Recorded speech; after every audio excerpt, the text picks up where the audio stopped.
करने का प्रयास करते हैं, इनको बुरा लगता है। हिंदू सांप्रदायिकता नहीं, हिंदू राष्ट्रीयता का प्रतीक है और भारत की राष्ट्रीयता का प्रतीक हिंदुत्व को बदनाम करोगे तो उसकी कीमत चुकानी पड़ेगी इन लोगों को।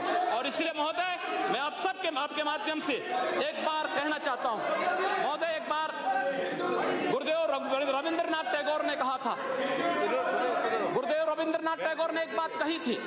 उन्होंने कहा था, अगर भारत को समझना है, अगर भारत को समझना है, बैठ जाइए आप, फालतू बात करती महोदय। उन्होंने कहा, गुरुदेव रविंद्रनाथ टैगोर ने एक बात कही थी और उन्होंने कहा था कि अगर भारत को समझना है तो मैं भारतीय अस्मिता को पहचानना पड़ेगा, और भारतीय अस्मिता को पहचानना है तो स्वामी विवेकानंद के बारे में आप जान लीजिए। स्वामी विवेकानंद ने एक बात कही थी कि गर्व से कहो हम हिंदू हैं। स्वामी विवेकानंद ने एक बात कही थी कि गर्व से कहो हम हिंदू हैं। स्वामी विवेकानंद तो सांप्रदायिक नहीं थे, स्वामी विवेकानंद तो किसी पार्टी के नहीं थे। स्वामी विवेकानंद ने तो भारत का प्रतिनिधित्व किया था पूरी दुनिया के अंदर, और दुनिया के अंदर जो हिंदू आज पूरे देश के अंदर, पूरी दुनिया के अंदर अपनी सहिष्णुता के लिए पहचाना जाता था, आज उस हिंदू के साथ किस प्रकार का व्यवहार किया जा रहा है, वह कश्मीर से विस्थापित होता है, उसे कश्मीर से निकाला जाता है। एक भी बार इस सदन में चर्चा नहीं होती है, इन लोगों का मुंह नहीं खुलता जब कश्मीर से 3.5 लाख की संख्या में कश्मीरी पंडित निकाले जाते हैं, तब ये लोग नहीं बोलते। पिछले 2012 में असम के अंदर 3 महीनों तक बोडो जनजाति के लोगों को मारा जाता रहा, कोई नहीं बोला।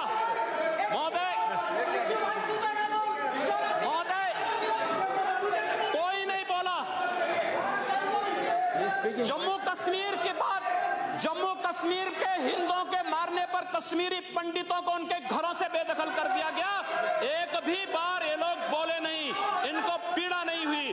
दुनिया के अंदर ये अपने आप में बिरला उदाहरण था जहां पर अपने ही देश में अपने ही जानने वाले लोग विस्थापित होकर के खाना बदोश की जिंदगी जी रहे हैं। उस शर्मनाक घटना की निंदा एक भी बार इन लोगों ने नहीं की।